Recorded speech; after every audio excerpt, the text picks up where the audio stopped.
আল্লাহ সুবহানাহু ওয়া তাআলা মানুষকে সম্পদ দিয়ে যেমন পরীক্ষা করেন, সম্পদ না দিয়েও পরীক্ষা করেন।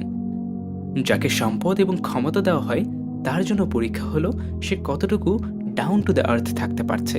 এর উজ্জ্বল দৃষ্টান্ত হচ্ছে নবীজি সাল্লাল্লাহু আলাইহি সাল্লাম নিজেই। মক্কা যেদিন বিজয় হলো তিনি হয়ে গেলেন সবকিছুর একচ্ছত্র মালিক।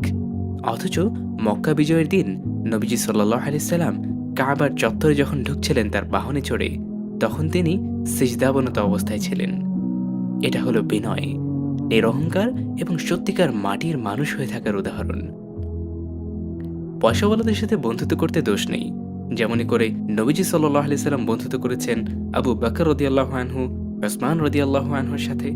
কিন্তু এও তো সত্য যে আবু বকর এবং উসমানদের ভিড়ে নবীজি সাল্লাল্লাহু আলাইহি সাল্লামের জীবন থেকে কখনোই বেলাল এবং আবু হুরায়রারা হারিয়ে যাননি রাদিয়াল্লাহু আনহুম।